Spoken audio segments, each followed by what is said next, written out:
ಸೌಲಭ್ಯ ಕಡಿಮೆ ಇದ್ದು ನಮ್ಮದೇ ಭಾಳ ತೊಂದರೆ ಆಗಿತ್ತು. ಬಟ್ ನಾವು ಇಲ್ಲಿ ಕರ್ನಾಟಕ ಸ್ಟೇಟ್ ಹಜ್ ಕಮಿಟಿ ಅವ್ರ ಜೊತೆ ಮಾತಾಡಿ ಅವರು ಅಲ್ಲಿ ಮಾತಾಡಿ ಮತ್ತೆ ತುಂಬ ಒಂದು 3 ದಿವಸದಲ್ಲಿ ಎಲ್ಲ ಕ್ಯೂರ್ ಮಾಡಿಬಿಟ್ರು.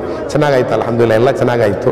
जो मीना में प्रॉब्लम हुआ, ज़्यादा हीट वेव चला, हीट वेव चलने की बुनियाद पर बहुत सारे हुज्जाज इकराम को तकलीफ है. बहरे के पूरी मजमूई तौर पर अल्हम्दुलिल्लाह पूरे हाजी जितने भी आ रहे हैं वो तारीफ़ कर रहे हैं. अल्हम्दुलिल्लाह पूरा अरेंजमेंट अच्छा रहा. रूम में पूरा पानी नहीं, वो उधर एसी भी नहीं है, 377 रूम का. फिर एक हफ्ते में बाद में वो सही हुआ था. ಹಜ್ ಕಮಿಟಿಯ ಅದರ ಅಧೀನದಲ್ಲಿ ಬರುವಂಥ ಮೆಂಬರ್ಸ್ ಮಾರು ಅವರನ್ನೇ ನಮ್ಮನ್ನು ಲಗೇಜ್ಗಳನ್ನೆಲ್ಲ ತಗೊಂಡೋಗಿ ನಮ್ಮ ಬಸ್ಸಿಗೆ ಹಾಕಿ ಸಹಕರಿಸಿದ್ದಾರೆ. ಒಳ್ಳೆಯ ರೀತಿಯಲ್ಲಿ ಉತ್ತಮವಾದ ಸ್ಪಂದನ ನಮಗೆ ಸಿಕ್ಕಿದೆ. ಭಾಳ ಸಂತೋಷ ಆಗಿದೆ. हज कमेटी अल्हम्दुलिल्लाह हज कमेटी के बारे में सब सही था, बट उधर एकोमोडेशन के बारे में मक्का में थोड़ा प्रॉब्लम था.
ಮಾಷಾಅಲ್ಲಾ ಮದೀನಾದಲ್ಲಿ ತುಂಬ ಚೆನ್ನಾಗಿತ್ತು.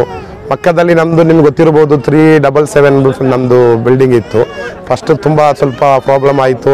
ಎಲ್ಲ ಅದು ನಮ್ಮ ಇಂಡಿಯಾದಿಂದ ಹೋದವರಿಗೆ ಸಿಕ್ಕಿದರಲ್ಲಿ ಅತಿ ಸ್ವಲ್ಪ ಸೌಲಭ್ಯ ಕಡಿಮೆ ಇದ್ದು ನಮ್ಮದೇ ಭಾಳ ತೊಂದರೆ ಆಗಿತ್ತು. ಬಟ್ ನಾವು ಇಲ್ಲಿ ಕರ್ನಾಟಕ ಸ್ಟೇಟ್ ಹಜ್ ಕಮಿಟಿ ಅವ್ರ ಜೊತೆ ಮಾತಾಡಿ ಅವರು ಅಲ್ಲಿ ಮಾತಾಡಿ ಮತ್ತೆ ತುಂಬ ಒಂದು 3 ದಿವಸದಲ್ಲಿ ಎಲ್ಲ ಕ್ಯೂರ್ ಮಾಡಿಬಿಟ್ರು.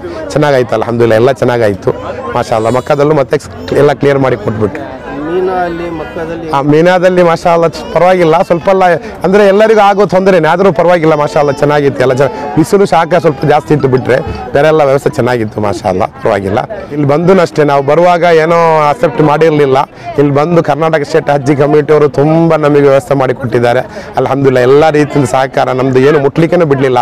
ಖುದ್ದಾಗಿ ನಮ್ಮದು ಇವರು ಟಿಪ್ಪು ಸಾರ್ ಅವರೇ ನಮ್ಮದು ಲಗೇಜ್ ತಗೊಂಡು ಬರ್ತಾ ಇದ್ದಾರೆ. ಬೇಡ ಅಂತ ಹೇಳಿದ್ರು, ಇಲ್ಲ ನಾನು ಹಜ್ ಖಿದ್ಮತ್ ಮಾಡ್ತೀನಿ ಅಂತ ಹೇಳ್ತಾ ಇದ್ದಾರೆ. ಅದೇ ರೀತಿಯಲ್ಲಿ ಇಲ್ಲಿ ಬಂದ ತಕ್ಷಣ ಎಲ್ಲ ವ್ಯವಸ್ಥೆ, ಟೀ ಕುಡಿಯಲಿಕ್ಕೆ ಎಲ್ಲ ವ್ಯವಸ್ಥೆ ಮಾಡಿ ಕೊಟ್ಟಿದ್ದಾರೆ ಅಲ್ಹಮ್ದುಲಿಲ್ಲಾಹ. ನಮ್ಮ ನಮಾಜಿಗೆ ನಮಗೆ ಬಂದ ತಕ್ಷಣ ಟೀ, ಅದಕ್ಕೆ ಸ್ನ್ಯಾಕ್ಸ್ ಎಲ್ಲ ಕೊಟ್ಟು ಎಲ್ಲ ಸಹಕಾರ ಮಾಡಿದ್ದಾರೆ. ನಮ್ದು ಯಾವುದು ಮುಟ್ಲಿಕ್ಕೆ ಹಜ್ಜನ್ನು ಬಿಡಲಿಲ್ಲ ಅಲ್ಹಮ್ದುಲಿಲ್ಲಾಹ. ಕರ್ನಾಟಕ ಸ್ಟೇಟ್ ಹಜ್ ಕಮಿಟಿ ಮತ್ತು ವಾಲಂಟಿಯರ್ಸ್ದು ಅದು ನಮಗೆ ಹೇಳಕ್ಕಿಲ್ಲ ಅಲ್ಹಮ್ದುಲಿಲ್ಲಾಹ. ಬಹುತ್ ಶುಕ್ರಿಯಾ, ತುಂಬ ಚೆನ್ನಾಗಾಯ್ತು ನಮಗೆ. ಜನ ಏನು ಹೇಳ್ತಾರೆ ಅಂದರೆ ಅಲ್ಲಿ ವ್ಯವಸ್ಥೆ ಸರಿಯಾಗಿರಲಿಲ್ಲ ಅಂತ ತುಂಬ ಕಂಪ್ಲೇಂಟ್ ಬರ್ತಾ ಇದೆ ಹಜ್ ಕಮಿಟಿಯಿಂದ ಅಂತ ಹೇಳಿದರೆ, ಸ್ಟೇಟ್ ಅಲ್ಲ ಸೆಂಟ್ರಲ್ ಕಮಿಟಿದು ಅದು ಹೇಳಿದರೆ ಏನಂತ ಹೇಳಿದರೆ, ನಾವೆಲ್ಲ ವಿಚಾರ ಮಾಡಿ ನೋಡಿದಾಗ ಅಲ್ಲಿ ತುಂಬ ಏನೆಲ್ಲ ಚೀಟಿಂಗ್ ನಡೆದಿದೆ ಅಂತ ಅವ್ರು ಹೇಳಿದರು. ನಮಗೆ ಅದು ಗೊತ್ತಿಲ್ಲ, ಏನು ಅಂತ ಗೊತ್ತಿಲ್ಲ. ನಮ್ಮ ಖುದ್ದಾಗಿ ನಮ್ಮದು ಬಿಲ್ಡಿಂಗ್ ಇದ್ದಿದ್ದು 3 ವರ್ಷಕ್ಕಿಂತ ಮುಂಚೆ ರಿಜೆಕ್ಟ್ ಆಗಿದ್ದು. ನಾವು ಸೌದಿ ಗೌರ್ಮೆಂಟಿಂದು ಅಂದರಲ್ಲಿ ಅವ್ರದ್ದು ಪೊಲೀಸು ಅಲ್ಲಿದ್ದು ಎಲ್ಲ ಮುನ್ಸಿಪಾಲ್ಟಿ ಅವ್ರು ಬಂದು ಹೇಳಿದರು 3 ವರ್ಷಕ್ಕಿಂತ ಮುಂಚೆನೇ ನಮಗೆ ಇದು ನೋಟಿಸ್ ಕೊಟ್ಟಿದ್ದೀವಿ ಡೆಮಾಲಿಷ್ ಮಾಡಬೇಕು ಅಂತ. ಅಂಥ ಬಿಲ್ಡಿಂಗ್ ನಮಗೆ ಕೊಟ್ಟಿದ್ದಾರೆ. ಅದರಲ್ಲಿ ಯಾವ ವ್ಯವಸ್ಥೆನೂ ಇರಲಿಲ್ಲ. ಎಷ್ಟು ತನಕ ಅಂತ ಹೇಳಿದರೆ ನಾವು ಮಲಗು ಬೆಡ್ ಎತ್ತು ನೋಡಿದರೆ ಅಡಿಯಲ್ಲಿ ಕಾಟ ತಿಕ್ಕಣಿ ಎಲ್ಲ ಇತ್ತು. ಅಷ್ಟು ತುಂಬ ಗಲೀಜು ವರ್ಸಸ್ ಆಗಿತ್ತು. ಮತ್ತು ಅವ್ರನ್ನ ಕರೆಸಿ ಅದೆಲ್ಲ ಅವ್ರು ಬಂದು ಫುಲ್ ಚೆಕ್ ಮಾಡಿ ಎಲ್ಲ ಚೇಂಜ್ ಮಾಡಿ ಕೇಳಿದರು. ಎ ಸಿ ಇರಲಿಲ್ಲ, ಫ್ಯಾನ್ ಇರಲಿಲ್ಲ, ಬೆಡ್ ಇರಲಿಲ್ಲ, ಕಾಟ್ ಇರಲಿಲ್ಲ, ಅದೆಲ್ಲ ಹಳೆ ತಂದು ಹಾಕಿದ್ರು. ಬಟ್ ನಾವು ಅವ್ರ ಹತ್ರ ಮಾತಾಡುವಾಗ ಅವ್ರು ನಮ್ಮ ಜೊತೆ ಮೇಲೆ ಬರ್ತಾ ಇದ್ದಿದ್ದು. ಅದಕ್ಕಿಂತ ದೊಡ್ಡದು ಏನಂತ ಹೇಳಿದರೆ ಎಂಬಸಿಯಲ್ಲಿ ಕಂಪ್ಲೇಂಟ್ ಮಾಡಿದಾಗ ಎಂಬಸಿಯವರು ಬಂದು ನಮಗೇನೆ ಸಮಾಧಾನ ಮಾಡಿ ನೀವು ವ್ಯವಸ್ಥೆ ಸುಧಾರಿಸ್ಕೊಳ್ಳಿ, ಏನು ಮೀಡಿಯಾದವ್ರಿಗೆ ಹೇಳಬೇಡಿ ಅಂತ ಹೇಳಿ ನಮ್ಗೆ ತುಂಬ ಇದು ಟಾರ್ಚ್ ಮಾಡಿದರು. ಆದರೆ ಯಾರು ಬಿಡಲಿಲ್ಲ, ಎಲ್ಲ ಇದು ಮಾಡಿ ಮತ್ತೆ ನಾವು ಟಿಪ್ಪು ಸಾರ್ ಇಲ್ಲಿ ಕರ್ನಾಟಕದವ್ರನ್ನ ಸಂಪರ್ಕಿಸಿದಾಗ ಇವರು ನಾನು ಭಾವಿಸ್ಕೊಳ್ತೀನಿ ಡೆಲ್ಲಿವರೆಗೆ ಒತ್ತಡ ಹಾಕಿ ಏನೋ ಚೇಂಜ್ ಮಾಡಿದ್ದಾರೆ ಅಂತ ನಮಗೆ ಅನಿಸ್ತಾ ಇದೆ. ಸರ್ ಇಲ್ಲಿ ವ್ಯವಸ್ಥೆ ಹೆಂಗಿತ್ತು ಸರ್? ಇಲ್ಲಿ ಅಲ್ಹಮ್ದುಲಿಲ್ಲ, ಇಲ್ಲಿದು ಹೋಗುವಾಗಲೂ ಬರುವಾಗಲೂ ಏನು ಹೇಳೋಕ್ಕಿಲ್ಲ, ಎಲ್ಲರಿಗೂ ತುಂಬ ಖುಷಿ. ಯಾರಿಗೂ ಲಗೇಜ್ ಮುಟ್ಲಿಕ್ಕೂ ಸಹ ಬಿಡಲಿಲ್ಲ. ನಾವು ಬಂದ ತಕ್ಷಣ ಎಲ್ಲ ವ್ಯವಸ್ಥೆ 1 ನಿಮಿಷ, ನಾವು ಬೇರೆ ಫ್ಲೈಟಲ್ಲಿ ಬಂದರೆ 1 ಗಂಟೆ ಹೆಚ್ಚು ಕಡಿಮೆ ಅಂದರೂ ನಾವು ವೆಯ್ಟ್ ಮಾಡಬೇಕಿತ್ತು. ನಾವು ಜಾಸ್ತಿ ಅಂದರೆ 5 ನಿಮಿಷ ನಾವು ವೆಯ್ಟ್ ಮಾಡಿಲ್ಲ. ಎಲ್ಲ ಬಂದು ತಕ್ಷಣ ನಮ್ಗೆ ಬೇಕಾದ ವ್ಯವಸ್ಥೆ, ಆಸನ, ಟೀ ಎಲ್ಲ ಮಾಡಿ ನಮಾಜ್ ಮಾಡಲಿಕ್ಕೆ ವ್ಯವಸ್ಥೆ. ಅಲ್ಹಮ್ದುಲಿಲ್ಲ, ಭಾರಿ ಖುಷಿಯಾಗಿತ್ತು. ಎಲ್ಲರಿಗೂ ಈ ವಿಷಯದಲ್ಲಿ ಖುಷಿಯಾಗಿದೆ. ಎಲ್ಲ ತುಂಬ ಚೆನ್ನಾಗಿ ಮಾಡಿದ್ದಾರೆ. ಅಲ್ಹಮ್ದುಲಿಲ್ಲ, बहुत शुक्रिया इंशाअल्लाह। सर बताइए टोटल कितने हुज्जाज किराम वापस आ चुके हैं, कितनी फ्लाइट है और कितनी बाकी है? अस्सलाम वालेकुम। अल्हम्दुलिल्लाह 18वीं फ़्लाइट अभी लैंड हो चुकी है अल्हम्दुलिल्लाह, और टोटली 35 फ़्लाइट्स हैं, तो उसमें 18 फ़्लाइट्स ऑलरेडी आ चुके हैं। जैसे ही अब हाजी का सुने, एक बिल्डिंग का बहुत ज़्यादा कंप्लेंट था, वो बिल्डिंग का जैसे हमारे यहाँ पे हमको नोटिस आई तो हमारे सरफराज साहब और हमारे मिनिस्टर साहब, हमारे ज़मीर साहब पूरे इसकी कोशिश किए अल्हम्दुलिल्लाह, तो वो बिल्डिंग दुरुस्त भी हो गई, बोल के 3-4 दिन में बिल्डिंग भी दुरुस्त हो गई। और बहुत सारे हुज्जाज इकराम जो मीना में प्रॉब्लम हुआ, ज़्यादा हीट वेव चला, हीट वेव चलने की बुनियाद पर बहुत सारे हुज्जाज इकराम को तकलीफ है। बैरक पूरी मजमूई तौर पर अल्हम्दुलिल्लाह पूरे हाजी जितने भी आ रहे हैं वो तारीफ़ कर रहे हैं अल्हम्दुलिल्लाह, पूरा अरेंजमेंट अच्छा रहा। हुज्जाज इकराम सही सलामत वापस जी खुशी का इजहार भी कर रहे हैं। बहुत सारे आप खुद देख रहे हैं कि बहुत सारे खुशी का इजहार कर रहे हैं अल्हम्दुलिल्लाह, बहुत अच्छा अरेंजमेंट रहा। पूरों को तारीफ़ करते हुए और पूरों को शुक्रिया अदा करते हुए हमारे वॉलंटियर्स का, हमारे जितने ज़िम्मेदार हैं हज कमेटी मेंबर्स, हमारे हज कमेटी ऑफिशियल्स, पूरों को शुक्रिया अदा करते हुए जा रहे हैं। अस्सलाम वालेकुम। हम लोग को सफ़र पूरा अच्छा था। हम इधर बेंगलुरु आने मक्का में थोड़ा मुश्किल था, तकलीफ़ हो रहा है, रूम में पूरा पानी नहीं, वो उधर एसी भी नहीं है, 377 रूम का। फिर 1 हफ्ते में बाद में वो सही हुआ था, फिर कोई तकलीफ नहीं है, अच्छा होता। मदीना में मुश्किल अच्छा था। यहाँ जो रूम की सहूलत सही नहीं थी, सहूलत भी सही नहीं था। खाली इंडियन लोग को बेंगलुरु लोग को, दूसरा इंडियन में वो यूपी लोग को पूरा अच्छा था, दिल्ली बॉम्बे पूरा। खाली कर्नाटक लोगों को तो अच्छा रूम मिला। क्या आप उनके जो रूम से विजिट कर रहे थे क्या आप, दिल्ली यूपी? हाँ, हम लोग विजिट कर दिया उधर थोड़ा। तो वहाँ की सहूलत अच्छी थी? अच्छा था, उन लोग को सहूलत पूरा अच्छा था, हम लोग को सहूलत बहुत खराब होती। ಮಾಶಾ ಅಲ್ಲಾ ಅಲ್ಹಮ್ದುಲಿಲ್ಲಾ, ಅಲ್ಲಾಹುಮ್ಮ ಸಲ್ಲಿ ಅಲಾ ಸಯ್ಯಿದಿನಾ ಮುಹಮ್ಮದ್ ವ ಅಲಾ ಸಯ್ಯಿದಿನಾ ಮುಹಮ್ಮದ್. ನಾವು ಈ ವರ್ಷ 2024ನೇ ವರ್ಷದ ಹಜ್ ಯಾತ್ರೆಯಲ್ಲಿ ನಾವು ಪಾಲ್ಗೊಂಡಿದ್ದೆವು. ನಮ್ಮನ್ನು ಇಲ್ಲಿ ಕರ್ನಾಟಕ ವಕ್ಫ್ ಹಜ್ ಕಮಿಟಿ ಅದರ ಅಧೀನದಲ್ಲಿ ನಮ್ಮನ್ನು ಇಲ್ಲಿ ಬೆಂಗಳೂರಿಗೆ ತರಿಸಿ 2 ದಿವಸ ಇಲ್ಲಿ ನಮ್ಮನ್ನು ಹಾರೈಸಿ ನಮಗೆ ಬೇಕಾದ ಆಹಾರ ಮತ್ತು ಬೇಕಾದ ಸೌಕರ್ಯಗಳು ಎಲ್ಲವನ್ನು ಬೇಕಾದ ರೀತಿಯಲ್ಲಿ ಪೂರೈಸಿ ತಂದು ನಮ್ಮನ್ನು ಸ್ವತಃ ಒಂದು ಗೆಸ್ಟ್ ಆಗಿ ನಮ್ಮನ್ನು ಸ್ವೀಕರಿಸಿದ್ದಾರೆ.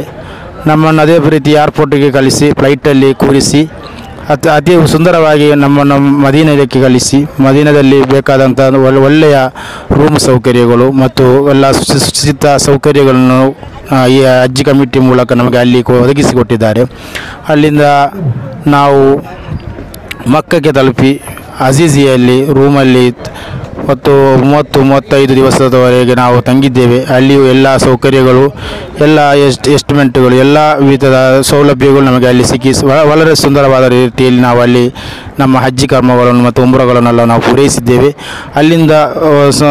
ಅಲ್ಲಿಂದ ನಾವು ಇಲ್ಲಿಗೆ ಬೆಂಗಳೂರಿಗೆ ಏರ್ಪೋರ್ಟಿಗೆ ಇವತ್ತು ತಲುಪಿ ಇದು ಏರ್ಪೋರ್ಟಲ್ಲಿ ಕೂಡಿದ ಹಾಗೆ ಒಳ್ಳೆಯ ಉತ್ತಮವಾದ ಸಂದೇಶವನ್ನು ಉತ್ತಮವಾದ ಸೌಕರ್ಯಗಳನ್ನೆಲ್ಲ ಕೊಟ್ಟು ಸಹಕರಿಸಿದ್ದಾರೆ. ನಮ್ಮ ಲಗೇಜು ಸಹ ನಮ್ಮ ಕೈಯಲ್ಲಿ ತುಂಬಿಸಲಿಕ್ಕಿಲ್ಲದೆ ಅವರನ್ನೇ ಹಜ್ ಕಮಿಟಿಯ ಅಧೀನದಲ್ಲಿ ಬರುವಂಥ ಮೆಂಬರ್ಸ್ಮಾರು ಅವರನ್ನೇ ನಮ್ಮನ್ನು ಲಗೇಜ್ಗಳನ್ನೆಲ್ಲ ತಗೊಂಡೋಗಿ ನಮ್ಮ ಬಸ್ಸಿಗೆ ಹಾಕಿ ಸಹಕರಿಸಿದ್ದಾರೆ. ಒಳ್ಳೆಯ ರೀತಿಯಲ್ಲಿ ಉತ್ತಮವಾದ ಸ್ಪಂದನೆ ನಮಗೆ ಸಿಕ್ಕಿದೆ, ಭಾಳ ಸಂತೋಷ ಆಗಿದೆ. हम मंगलोर से पुत्तूर मानी, हम लोग को एक्चुअली हमारा घर उधर से बेंगलोर आया, बेंगलोर से अच्छा फैसिलिटी दिया।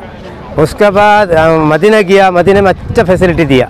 उसके बाद मक्के में आया, मक्के में रूम को थोड़ा गड़बड़ था, वो टाइम बोला, बाद में थोड़ा सही करके दिया। अच्छा अल्हम्दुलिल्लाह, अच्छे से जाके हम लोग को हज कमेटी ने हमारा इंडिया की वजह से हम लोग को बहुत अच्छा मदद किया है, आज भी मदद किया है। बहुत हमारे लिए बहुत अल्लाह का बहुत बहुत शुक्रिया है। हज कमेटी से गवर्नमेंट क्या सहूलत करना चाहिए, कुछ पैगाम आपके लिए? वो ये मक्का में थोड़ा हमारे लिए हज कमेटी इंडियन वालों को थोड़ा ज़्यादा ये करना है। क्यों? रूम गरीब वाला का रूम पुराना रूम दिया था, अच्छा रूम देना अच्छा है, लेकिन बाकी देश के आदमी को अच्छा वाला फैसिलिटी मिला, लेकिन इससे थोड़ा कम हमारा मिला। लेकिन अल्हम्दुलिल्लाह कुछ हुआ ये साल में, नेक्स्ट साल में थोड़ा अच्छा करके देना है, दुआ करना है। पैसा लगा हुआ सफ़र जो है, वहाँ के इंतजाम कैसे थे हज कमेटी? हज कमेटी अल्हम्दुलिल्लाह, हज कमेटी के बारे में सब सही था, बट उधर एकोमोडेशन के बारे में मक्का में थोड़ा प्रॉब्लम था, और अभी बाद में थोड़ा सही किया वो लोग। अल्हम्दुलिल्लाह आने के तक अभी कोई तकलीफ नहीं है, अभी अच्छा इधर सब इंतज़ाम अच्छा किया, इधर हज भवन में, इधर कर्नाटक में, बेंगलुरु में। अल्हम्दुलिल्लाह सही है, सबका हज कबूल करना वही हमारा दुआ है बस। एक्चुअली ये तो बहुत इम्पोर्टेंट इश्यू है। एक्चुअली ये तो लाजिम चेंज सही होना चाहिए, आगे आने वाला हज में ये सब ज़रूर चेंज करना चाहिए, क्योंकि एक फैमिली का साथ एक ही ऐसे 4-5 लोग को सेपरेट मिलेगा तो सही है, नहीं तो बहुत मुश्किल है। क्योंकि औरत हम लोग देख नहीं सकते हैं ना, हम लोग जेंट्स और मिक्स करना मना है ना इस्लाम में, इसलिए ये लाजिम करना है बंदोबस्त अगले आने वाला हज में। ये सब ये इम्पोर्टेंट चीज़ है, ये तो लाजिम चेंज करना, इम्प्रूव करना चाहिए।